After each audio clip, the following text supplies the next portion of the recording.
நான் பழனி, என் பேர் விஜயபாண்டி, எங்கள் வீட்டுக்கார் பேர் கோபாலகிருஷ்ணன். இது வரைக்கும் எந்த பிரச்சனையும் இல்லை. ஆனால் இப்போ வந்து ஆசிரமம் எங்களுக்கு சொந்தம் சொல்லி சில பேர் வந்து இன்னைக்கு ஆர்ப்பாட்டம் பண்ணுறாங்க. இன்னைக்கு நாங்கள் பௌர்ணமி பூஜைக்கு வந்தோம்.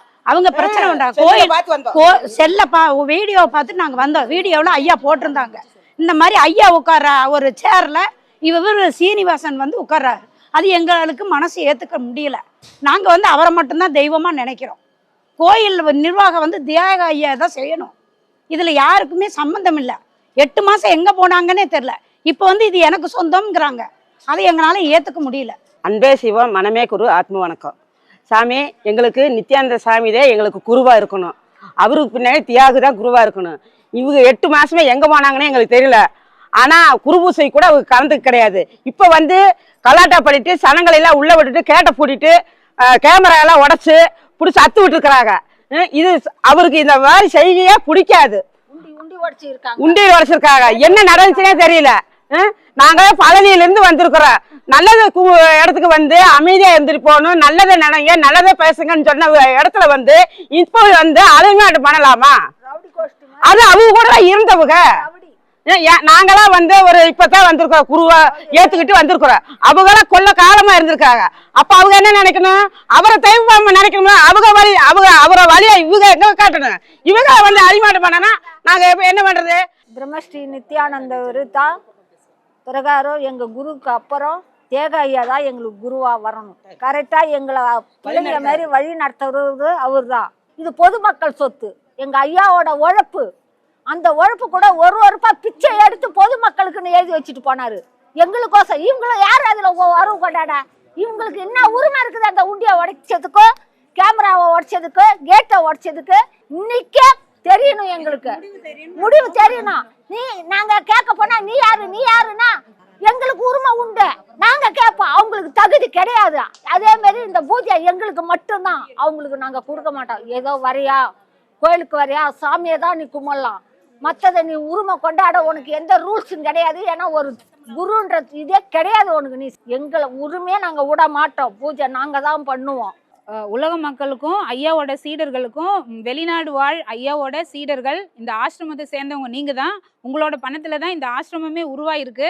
இதை வந்து ஒரே பக்கம் எங்களுக்கு தான் இது வேணும், நாங்க தான் இதை அனுபவிப்போம்னு சொல்லிட்டு ஒவ்வொரு மாசம், அதாவது கடந்த 6 மாசமா நாங்க படாத துன்பம் எங்க பட்டுன்னு இருக்கிறோம். நீங்க வந்து நீங்க வெளியில இருக்கிறீங்க, நாங்க சொன்னாதான் உங்களுக்கு தெரியும்.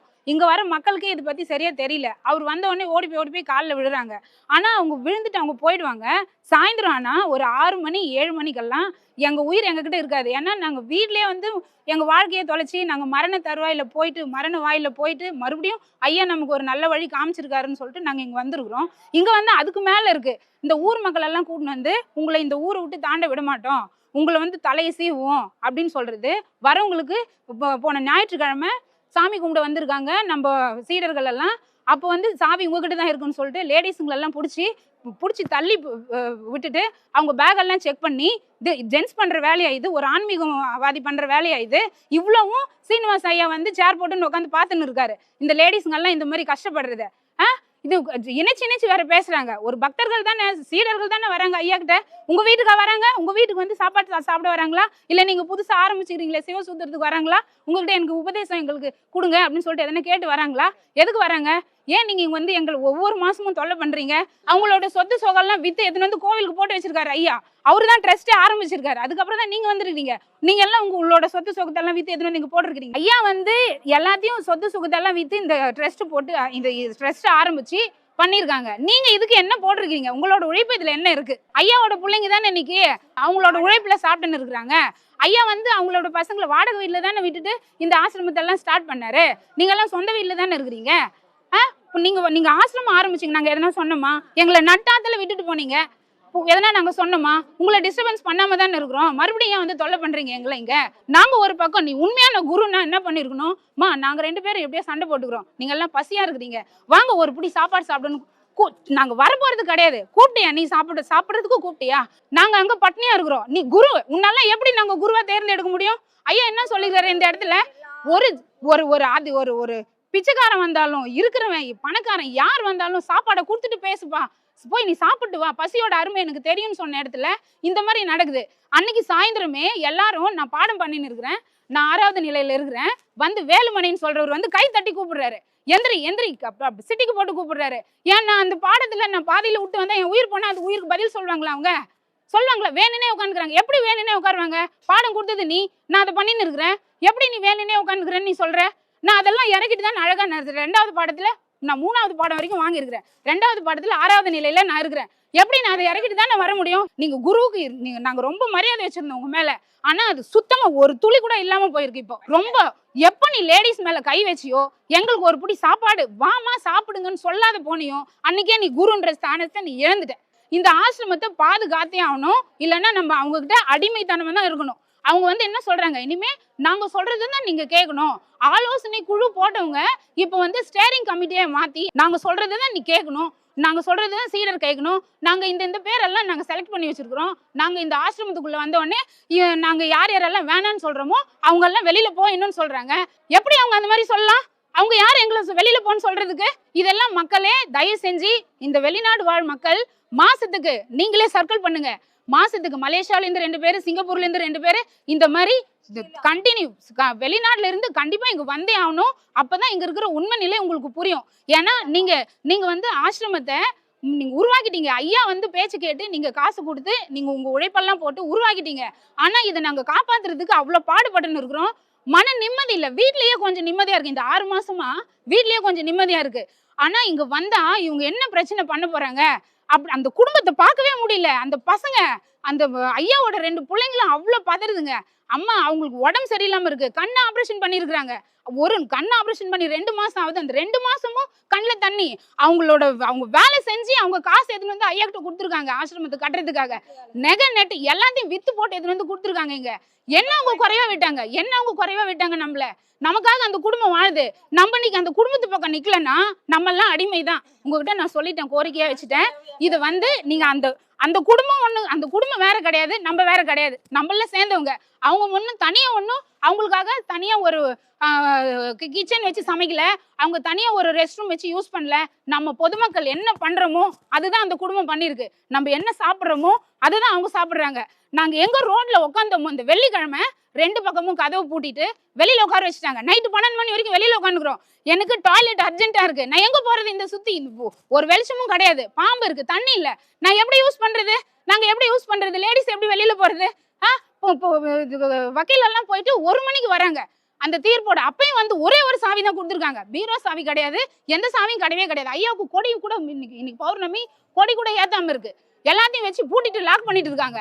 சாவி கேட்டா நாங்க கொடுத்துட்டோம், ஒரே ஒரு சாவி கொடுத்துட்டு நாங்க கொடுத்துட்டோம். குருவுக்கு இருக்கிற தகுதி நாங்க கொடுத்து வச்சிருந்தோம், எல்லாத்தையும் கொடுத்து வச்சிருந்தோம். நீ எல்லாத்தையும் கோபுரத்துல மேல வச்சிருந்தோம், நீ எல்லாத்தையும் போட்டு உடைச்சிட்டேன். உடைச்சதுக்கு அப்புறம் இனி இந்த குரு எங்களுக்கு தேவையில்லை, எங்களுக்கு தியாக ஐயாவும் அந்த குடும்பமும் அந்த வம்சாவழியினர் இதை எடுத்து நடத்தணும், அவ்வளவுதான். ஐயாவோட குடும்பம் தான், ஐயாவோட கையில் இருந்தாதான் இது வந்து நல்லபடியா இருக்கும். ஆத்மா வணக்கம் சாமி. அனைவருக்கும், உலக மக்கள் அனைவருக்கும். ஆசிரமத்துக்கு வந்தோம். நாங்கள் ஆசிரமத்துக்கு வந்தால் இந்த மாதிரி ஒரு பிரச்சனை நடக்குதுன்றது இதுவரையிலும் எங்களுக்கு பாதி பேருக்கு தெரியல ஐயா. தெரியாமல் இருந்ததுனால இப்போ தான் எங்களுக்கு தெரியுது. நாங்களாம் வெளியில் நிற்கிறோம், உள்ளவும் போக முடியல. காலையில் பண்ண அலங்காரத்தெல்லாம் அழைச்சிட்டு இப்போ அவங்களே அலங்காரம் பண்ணுறாங்க, உள்ளவும் போக முடியாமல் பிரச்சனை பண்ணுறாங்க. என்னடா இது, இவ்வளோ காலம் நம்ம மரண தருவாயில் போயிட்டு ஐயாவுடைய பேச்சை கேட்டு தான் நாங்கள் இந்த ஆசிரமத்துக்கு வந்தோம். இவ்வளோ பக்தர்களாகவும் இருக்காங்க, சீடரும் இருக்காங்க, இவ்வளோ பேருடைய மன உளைச்சலுக்கு ஆளாகிற அளவுக்கு இந்த மாதிரி நடக்குதா இந்த இடத்துல? எல்லாரையும் அரவணைச்சு போகிறதான் ஐயாவுடைய பேச்சு. ஆனால் இன்னைக்கு எல்லா சீடருடைய மனசுலையும் வலியும் வேதனையோடு நிற்கிறாங்க ரோட்லேயே. போது ரொம்ப வருத்தமாக இருக்குது. யாருமே உள்ள விடாமல் பிரச்சனை பண்ணுறாங்க. எல்லோருக்கும் ஆத்மா வணக்கம் சாமி. இங்கே நடக்கிறது எல்லாமே உங்களுக்கு ஐயா பண்ணி பேசியிருப்பாங்க. இதை நாங்கள் சொல்கிறோன்னா சீடர்கள் நாங்கள் மொத்த பேரும் சேர்ந்து நம்ம பொதுமக்களுக்காகவும் சேர்த்து பேசுகிறது.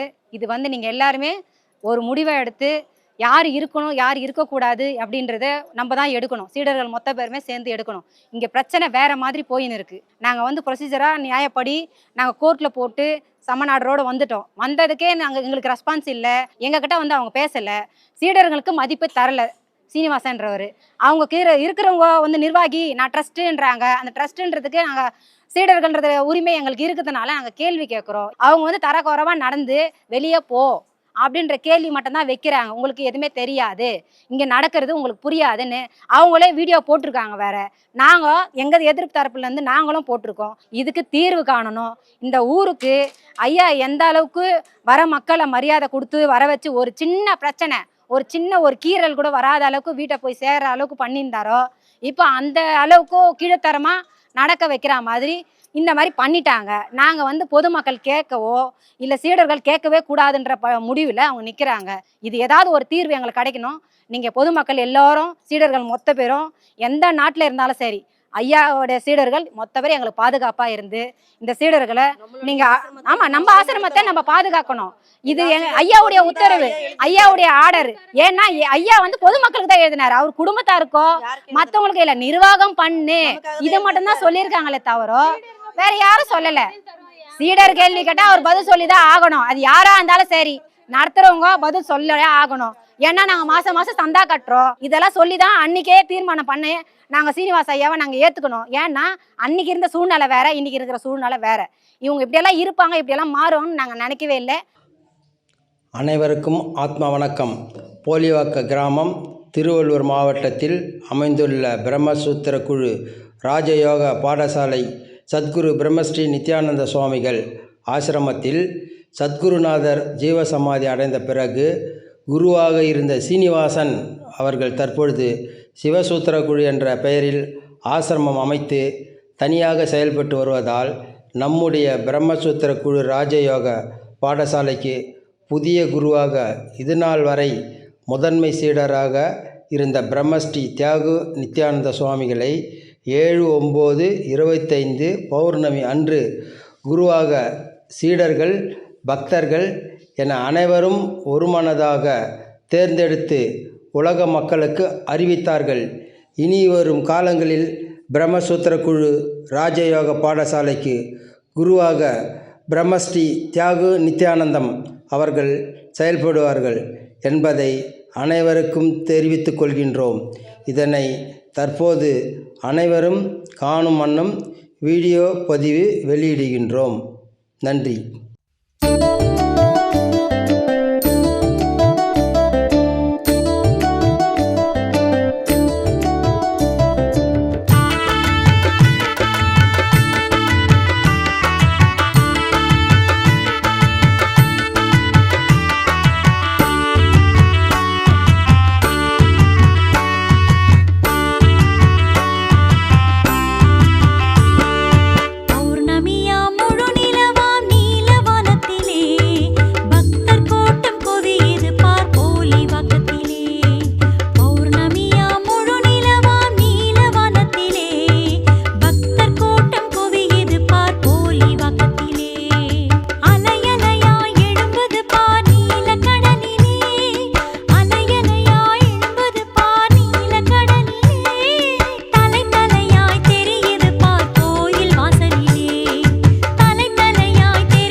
எல்லாருக்கும் ஆத்மா வணக்கம். எல்லாரும் பாருங்க.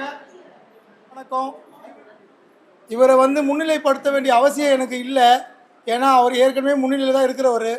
ஆனால் சில பேர் முன்னிலை இல்லாதவங்களே முன்னிலைப்படுத்தினாங்க. அது இன்னைக்கு சரியான வழிக்கு வரலை. ஆனால் உண்மையான ஒரு குருன்னா எப்படி இருக்கணுன்றது நம்ம சர்க்குரு காமிச்சிட்டு போயிருக்காரு. உங்கள் எல்லாருக்குமே தெரியும். ஏன்னா இன்னைக்கு வரைக்கும் அவர் சமாதி அன்னைக்கு வரைக்கும் என்னை குருன்னு சொல்லாதீங்க, நான் ஒரு சாதாரண மனுஷன் சொன்னவர் அவர். ஏன்னா அதை புரிஞ்சுக்கிறதுக்கு ஞானம் இல்லை. ஞானம் இருக்கிறவங்களுக்கு கொண்டு தான் புரியாது. உங்களுக்கு எல்லாம் உணர்ந்தவங்களுக்கு தெரியும். அதே மாதிரி குருவோடைய சமாதியில் சமாதினா என்ன சமாதி? ஜீவ சமாதி. ஜீவ சமாதி நான் என்னான்றதை இங்கே வந்து நீங்கள் பார்த்தீங்கன்னா உங்களுக்கு தெரியும். அந்த இடத்துல உயிரோட்டம் எப்படி இருக்குதுன்றத நீங்கள் உங்கள் சுடுமுனியில் பார்க்கலாம். இதை யாராவது மறுக்கிறதுக்கு இருந்தால் அவன் ஞானத்தில் இல்லைன்னு அர்த்தம் ஆச்சுங்களா? அதனால் அவர் எப்படி இருக்கிறாரு, அவர் எப்படி இருக்காருன்றத உணரணும். அவர் ஸ்தூல தேகத்தோடு இருக்கும்போது இருந்த காட்சி வேற, இப்போது அவர் சூட்சமமாக இருக்கார். அந்த சூட்சமத்தை நீங்கள் உணரணுன்னா நீங்கள் பாடத்தின் வழியாக தான் குருவை உணர முடியும். அதனால தான் குரு சொல்லுவார், அடிக்கடிக்கு என்ன சொல்லுவார், ஒரு சமாதிக்கு போனீங்கன்னா வரவும் போகிறவங்களாம் சமாதிக்கு போனால் வேலைக்கு ஆகாது. ஆனால் அந்த பாதையில் போகிறவனுக்கு தான் அந்த காட்சி கிடைக்கும். ஆனால் இங்கே வரவங்களுக்கு என்னென்னா, பக்தராக வரவங்களுக்கு ஏதோ ஒரு பிறவியில் முடிவு இங்கே தான். இதில் எந்த மாற்றமும் கிடையாது.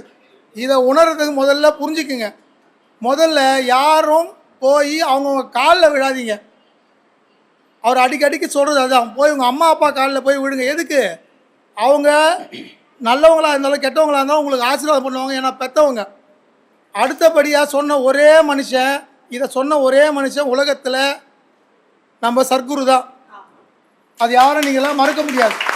அதனால் வரவன் காலெலாம் போய் கொட்டை கட்டினவன், தாடி கட்டினவன், காவி வெஸ்ட் போட்டவன், வெள்ளை வெஸ்ட் போட்டவன்லாம் விழுந்துடாதீங்க.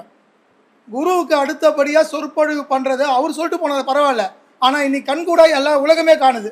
இது இருக்குதா இல்லையான்னு நீங்கள் சொல்லுங்கள். அப்போது அந்த தெளிவு எப்படி இருக்குதுன்னு பார்த்துக்குங்க. கற்பனைக்கு போயிடாதீங்க. இங்கே இறைவனை பார்க்குறதோ இறைவனை காட்டுறதுன்னு சொல்கிறது இங்கே காட்டுறல. உன்னை நீ உணரு. உன்னை நீ உணர்ந்தா இறைவன் யாருன்னு தெரியும் தான் சொல்லுவாங்க. அப்போது இறைவன் எப்படி இருக்கான்னு யோசிக்காத, இறைவனை பார்த்துடணும், இறைவனை அடைஞ்சிடணும். அவன் அடையவே முடியாது. உன்னை யார் தன்னை அடைகிறானோ அவனுக்கு ஒண்டி தான் இந்த வேலை. அப்படியாப்பட்ட வேலையை நம்ம சத்குரு வழி வழியாக வந்து, இப்போது ஒரு உதாரணத்துக்கு நான் சொல்கிறேன். திருமூலர்ன்றாங்க, 18 சித்தர்ன்றாங்க. யார் பார்த்தீங்க? கோடான கோடி சித்தர்கள் இருக்கிறாங்க, வந்தாங்க, ஞானத்தில் இருந்தாங்க. எல்லாம் எங்கே யார் பார்த்தீங்க? பார்க்க முடியல. ஏன்னா அவங்க அப்படியே நின்றுட்டாங்க. எதனால்? இதோ இப்போ நடந்தது பாருங்கள் ஒரு பிரச்சனை. அதனால தான் இந்த மாதிரி பிரச்சனை வருது. அப்போது யார் வந்து நிற்க முடியும், யார் தீர்க்க முடியும்? ஆனால் தனிப்பட்ட முறையில் இவர் நின்று இன்னைக்கு இந்த மாதிரியான ஒரு மிகப்பெரிய அனுபவத்தை இந்த வருஷம் இல்லை, அடுத்த வருஷம் இல்லை, ஜென்மத்துக்கும் இந்த மாதிரியான அனுபவம் கிடைக்காது யாருக்கும். அதனால் எல்லாருமே எந்த ஒரு விஷயம் இருந்தாலும் அமைதி காத்துக்குங்க. அமைதி அமைதி அமைதி தான். இன்பமும் வேணாம், துன்பமும் வேணாம், நடுவில் என்னது? அமைதி. அதை பார்த்துக்குங்க. இறைவனை பார்க்கணுன்னு யாருமே நினைக்காதீங்க. இறைவனை நீங்கள் பார்த்தீங்க, இறைவன் நம்ம கூட தான் இருக்கான், பக்கத்திலே சேர் போட்டு தான் உட்காந்துட்டு இருக்கான். ஆனால் அவனை காண்றதுக்கும் இது பண்ணுறதுக்கு யாரும் கிடையாது. புரியுதுங்களா? அதனால் முதல்ல தன்னை உணருங்க. அந்த வழியை கற்றுக் கொடுக்கறதா இங்கே. அதை செஞ்சவர் நம்ம சத்குருநாதர். அதுக்கு அடுத்தபடியாக இந்த உலகத்தில் எவனாலையும் கண்டுபிடிக்க முடியாத விஷயத்தை நம்ம இப்போ குருவாக நம்ம ஏற்றுக்கக்கூடிய விஷயத்தை எல்லா தகுதியுடைய. நான் நிறையா வாட்டி சொன்னேன். நான் வந்த காலத்துலேருந்து சொன்னேன். வந்த காலம் நான் 1000 வருஷம் முன்னாடி வரல, 4.5 வருஷம்தான் ஆச்சு நான் வந்து. அப்பயே நான் சொன்னேன், நமக்கு வேணாம் சாமின்னு அப்பயே வந்து ஓடினவர் அவர். இன்றைக்கி ஓடி தான் இன்றைக்கி இந்த நிலைமை ஆகிப்போச்சு. அதனால் உண்மையான குரு யாரை தேர்ந்தெடுக்கணும்னா நீங்கள் எல்லாம் ஒத்துக்கிறீங்களா? உங்களோட நிலையை தெரியுதா உங்களுக்கு? குருன்னா தன்னடக்கம் வேணும். இவர் இன்னைக்கு வரைக்கும் இப்போ கூட நான் சொன்னேன், என்ன வேணாம்ப்பா, நான் குருவில் நான் அனுபவம் சொல்ல பண்ணக்கூடாது. ஏன்னா குருன்றவர் ஒரே குரு யார்? நம்ம சர்க்குரு தான். அந்த சித்தனுக்கு ஒண்டி தான் தகுதி, வேற யாருக்கும் கிடையாது. யார் அவரை தன் சுழுமுனையில் உணர்ந்தாங்களோ அவர் சித்தனாக காட்சி அளிப்பார்.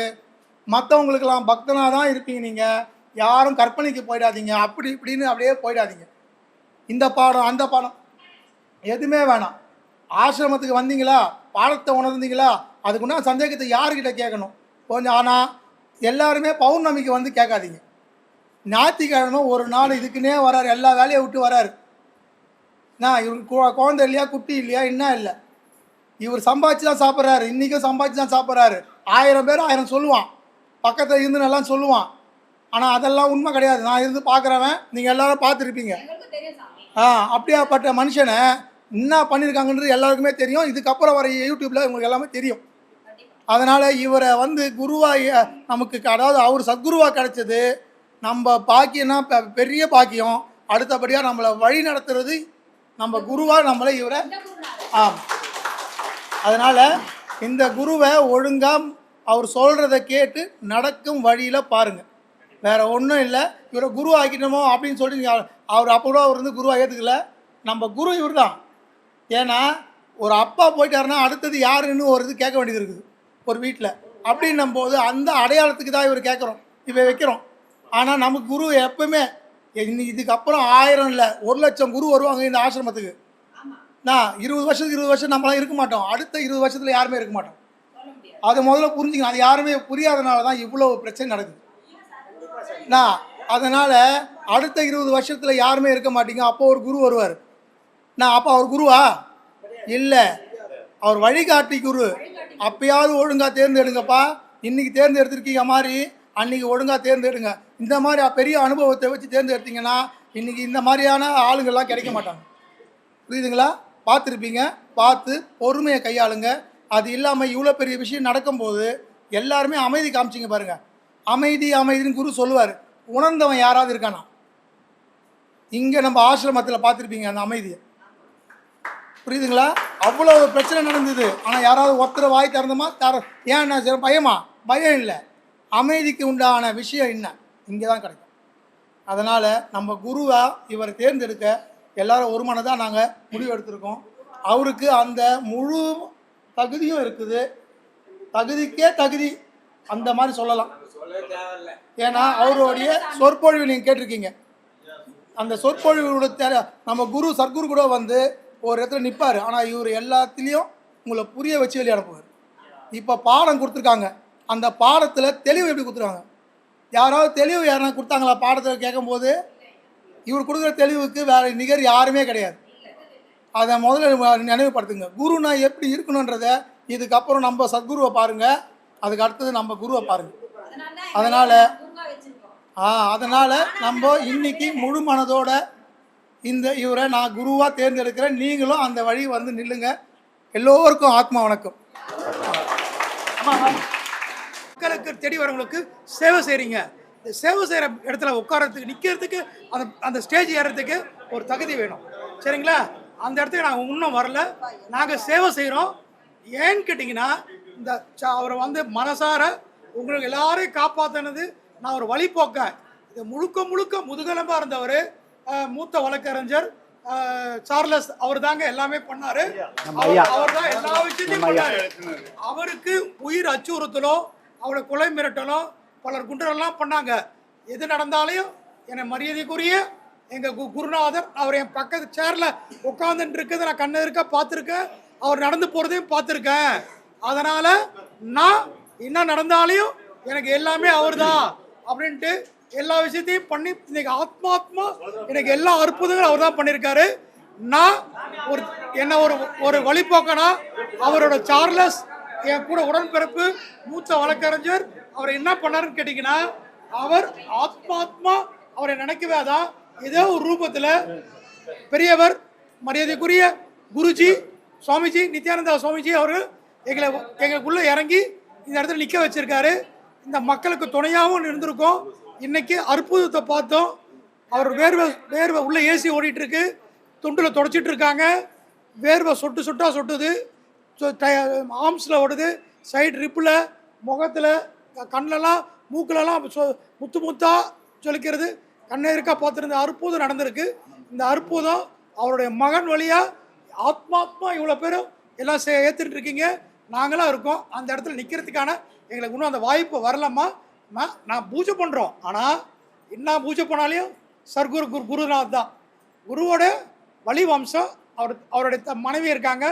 அவங்க நம்மளுக்கு ஒரு தாய் மாதிரி அதை வணங்குறோம்.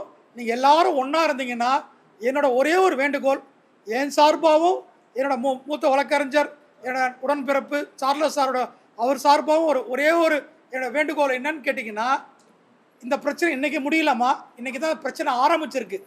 நிஜத்தை நம்மளுக்கு காமிச்சிருக்காரு. சர்க்குரு காமிச்சிருக்காரு.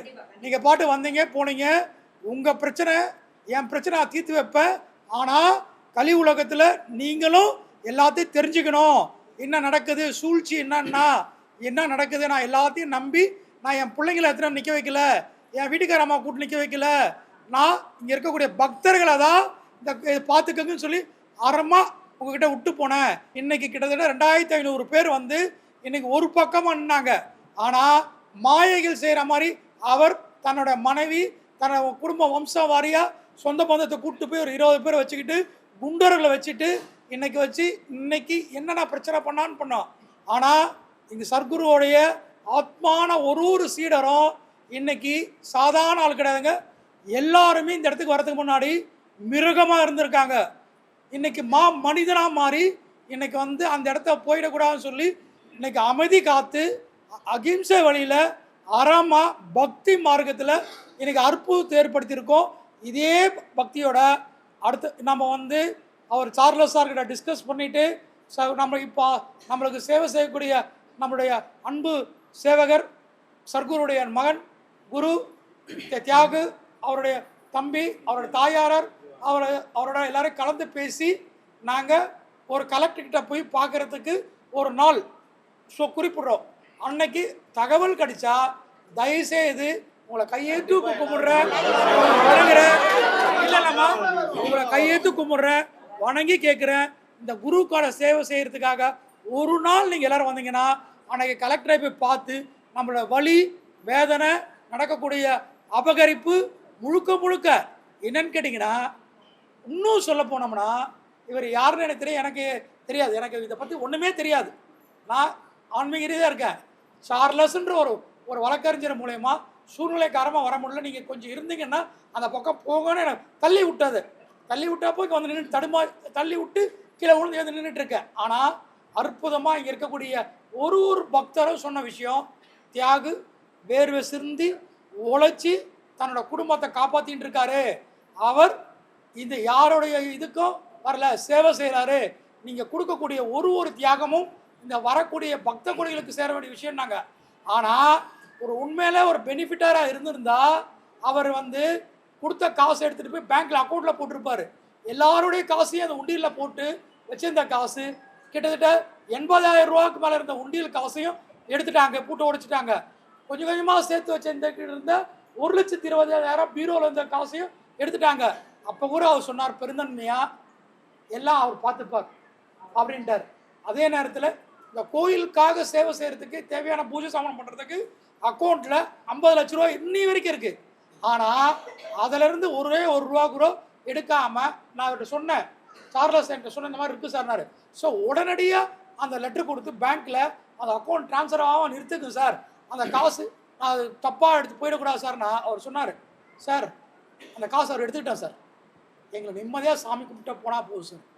ஒரு தமிழ்நாடு முழுக்க இருந்து ஒரு உட்கிராமத்திலிருந்து ஒரு தாலுக்கால இருந்து ஒரு டிஸ்ட்ரிக்ட்ல இருந்து வந்து இங்கே வந்து தியானம் பண்ணிட்டு போகணுன்னு வராங்க சார்.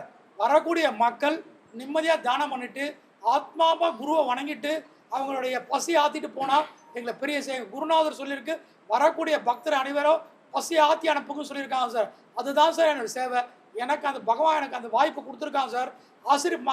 பக்தர்கள் ஆசீர்வாதம் பண்ணியிருக்காங்க, இந்த அற்புதம் நடக்கட்டும் சார், எனக்கு அந்த காசு வேணாம் சார் சொல்லிட்டாங்க.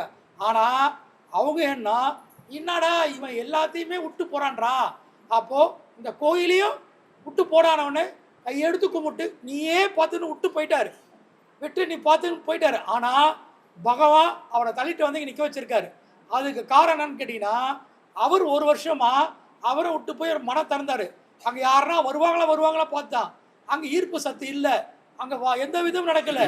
அதெல்லாம் என்ன பண்ணாருன்னா அதை இழுத்து மூடிட்டு இப்போ உள்ளூர்காரில் எல்லாரையும் இழுத்துட்டு நல்ல ஆட்கள், இந்த கிராமத்தில் இருக்க மக்கள் எல்லாருமே அற்புதமான புனிதமான மக்கள் இருக்கும். அதான் தர்மத்தின் பக்கம் நிற்கிறன்றதுனால தான், சர்க்குருவோட பக்கம் நிற்கிறதுனால தான் இந்த எந்த அசம்பாவிதமாக நடக்காமல் ஊருக்கார அத்தனை பேருமே குரு பக்கம் நிற்கிறாங்க. ஆனால் ஒரே ஒரு குடும்பம் யார் நம்பி கூட வச்சிருந்தாரோ அந்த குருவுக்கு துரோகம் பண்ணி முதுகுல குத்துன அவர் வந்து அந்த அற்புத முகத்தை இழந்துட்டார். ஏன்னா இங்கே இருக்கக்கூடிய அத்தனை பேரும் ஆத்மாத்மா அவரை வணங்கினாங்க. ஆனால் இன்னைக்கு அவரை எல்லாரும் என்ன பண்ணுறாங்கன்னா, அவரை பார்த்த உடனே தலை மூஞ்சி சுருக்கி தன்னுடைய அடி வைத்திருந்த ஆத்மாத்மான பல வேதனைகளோட வெளியில் சொல்ல முடியாமல் முழுங்கிட்டு இருக்காங்க. இன்னைக்கு அந்த அற்புதங்கள் நடந்துருச்சு. ஆனால் அவர் நினச்சிட்டு இருக்காரு நான் தான் குருன்னு சொல்லிட்டு பகவான் உட்காந்த சேரில் போய் அவர் உட்காந்துட்டு இருக்காரு. அதெல்லாம் எங்களுக்கு அவமானப்படுத்துகிற மாதிரி இருக்குது, அசிங்கப்படுத்துகிற மாதிரி இருக்குது, மன உளைச்சல் ஏற்படுத்தியிருக்கு. அதனால் தயவுசெய்து என்னோட வேண்டுகோளும் என்னுடைய அன்பு நண்பர் மூத்த வழக்கறிஞர் சார்லஸோட வேண்டுகோளும் எல்லாம் ஏற்றுட்டு உங்களோட பக்த கொடிக்கிட்ட என்னோட தாழ்மையான வேண்டுகோள், நீங்கள் எல்லாரும் ஒரு நாள், நம்ம யாரும் வந்து ஆளை கூட்டுவாங்க, பக்கத்து ஊரில் ஆளை கூட்டுவாங்க, இதெல்லாம் கூட்டு வரல. ஒரு பக்தனும் உணர்வா தகவல் கொடுத்தா வந்தீங்கன்னா இந்த மாவட்ட ஆட்சியரை பார்த்து நம்ம வலியும் வேதனையும் சொல்லி எங்களை நாங்கள் நிம்மதியாக சாமி கும்பிட்றதுக்கும் வந்துட்டு போகக்கூடிய பக்த கொடிகளுக்கு எந்த ஒரு அச்சுறுத்தலும் இல்லாமல் எங்களுக்கு ஏற்பாடு பண்ணி கொடுங்கன்னு சொல்லி அதை கேட்போம். அதுக்கான எல்லாம் கலந்து ஆலோசித்து சார்ல எல்லாரும் கோர்ட் இருக்கிறதுனால நாங்களாம் வேலையாக இருக்கிறதுனால சார்லஸ் சார்கிட்டையும் தியாகு அவர் குடும்பத்தோடு சேர்ந்து எல்லாத்தையும் கலந்து ஆலோசித்து அவங்க மட்டும் இல்லை, முக்கியமாக இருக்கக்கூடிய மூத்த பக்தியாளர்கள், கோயிலுக்கு சீடர்கள் சேவை செய்யக்கூடிய, பகவானுக்கு சேவை செய்யக்கூடிய அந்த சீடர்கள்ட்டெல்லாம் டிஸ்கஸ் பண்ணி எல்லாரும் கலந்து ஆலோசனை பண்ணி நாங்கள் எல்லாரும் சேர்ந்து ஒரு நாள் சொல்கிறோமா, அன்னைக்கு எல்லாரும் வந்தீங்கன்னா அந்த அற்புதத்தை உலக அறிய செய்யலாம். அதுதான் என்னோட வேண்டுகோள்மா. குருவே போற்றி குருவே சரணம், குருவே போற்றி குருவே சரணம். இருக்கு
நீங்கள் இப்போ பார்த்துருப்பீங்க, ஞானத்தில் அமைதி வேணுன்றது, அமைதியாக இருக்கணுன்றது, அமைதியாக பேசணுன்றது.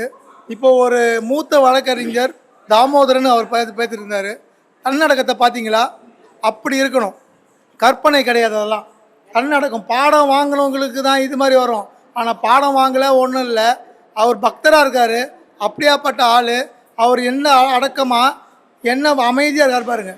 இந்த அமைதி தான் இந்த இடத்துல கிடைக்கும். நீங்கள் எல்லாம் உணர்ந்திருப்பீங்க, இப்போ இதை கண்கூடாக பார்க்குறீங்க. இன்னொரு விஷயம், இன்றைக்கி நம்ம சர்க்குருநாதருக்கு அபிஷேகம் பண்ணியிருக்கு. எல்லாருமே பார்த்தீங்க, இன்றைக்கி அவருடைய இது மனம் குளிர, முகம் மலர, அவர் உடலில் தன்னை வெளிக்காட்டுறாரு. பார்த்துருப்பீங்க, எல்லாரும் பார்த்துருப்பீங்க, இப்பயும் பார்த்துட்டு இருக்கீங்க, எல்லாம் வீடியோ எடுத்துருக்கீங்க. நாங்கள் எடுத்து போடல, நீங்கள் வீடியோ எடுத்துருக்கீங்க. அதனால் இங்கே பொய்க்கோ பொருட்டுக்கோ கற்பனைக்கோ இங்கெல்லாம் எதுக்கோ இடம் கிடையாதுங்க. அதை முதல்ல ஞாபகம் வச்சுக்கோங்க. முதல்ல இங்கே தன்னடக்கம் இருக்கிறவங்க தான் இங்கே குருவுக்கு காலடியில் இருப்பாங்க. அதனால் சும்மா அலங்காரத்தில் இருக்கிறவங்களுக்கு இங்கே சம்மந்தம் கிடையாதுங்க. கற்பனைக்கு போகாதீங்க, அமைதியாக இருங்க. பாடம் வாங்கினவங்க இன்னும் அமைதியாக இருங்க. ஆனால் பாடமே வாங்காத திரு தாமோதரன் மூத்த வழக்கறிஞர், அவர் என்ன அழகாக பேசி போயிருக்காரு பாருங்க. புரியுதுங்களா? இதுதான் அமைதி. அமைதினா என்னன்றதை தெரிஞ்சுக்குங்க, பார்த்துக்குங்க. அதான் நம்ம சர்க்குருநாதர் சொல்லுவார், உன்னை விட்டுட்டு ஒதுங்கி போகிற பாம்பை அடிக்கிறது பாவம், ஆனால் உன்னை கடிக்க வர பாம்பை அடிக்கணும். ஏன் அடிக்கணும்? தற்காத்துக்கிற, அதை பார்த்துக்கணும். அதனால் அமைதி. இந்த அமைதிக்கு உலகத்தில் ஒரே பேர் போன இடம் நம்மளுடைய பிரம்மசூத்திர பாடசாலையில் ஒன்று தான் கிடைக்கும்.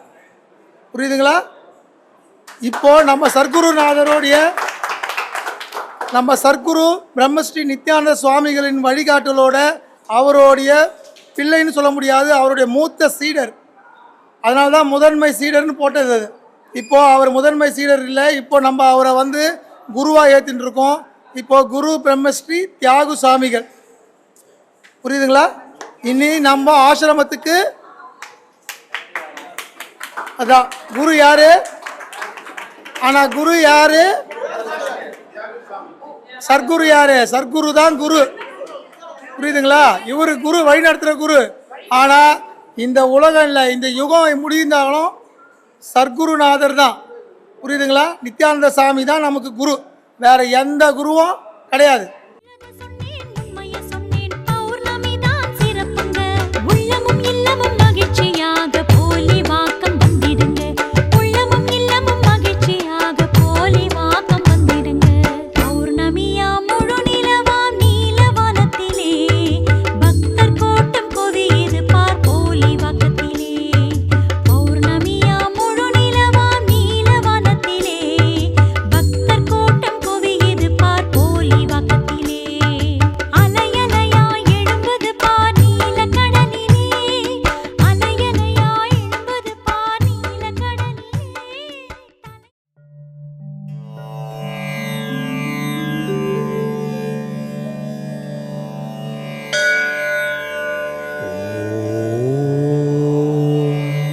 அன்பின் முழு வடிவமாக அமர்ந்தவரே போற்றி.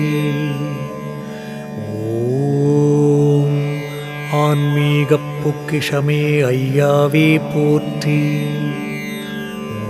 ஓம் இன்முகமாய் காட்சி தந்த எம் குருவே போற்றி.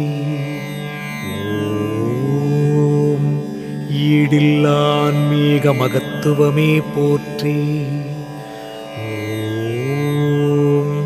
உண்மையான ஆன்மீகம் உணர வைத்தாய் போற்றி. ஓம் ஊர் உலகம் வணங்குகின்ற உயர்குருவே போற்றி. ஓம் எளிமையதன் வடிவமாக இருந்தவரே போற்றி. ஓம் ஏணியான ஆன்மீக ஆசானே போற்றி. ஐம்பூத தத்துவத்தை அறிய வைத்தாய் போற்றி. ஓம் ஒழுக்க நெறி போதித்து உயர்ந்தவரே போற்றி. ஓம் ஓம்கார உபதேசம் செய்தவரே போற்றி. ஓம் ஔவையாக ஆண் வடிவில் அமர்ந்தவரே போற்றி போற்றி.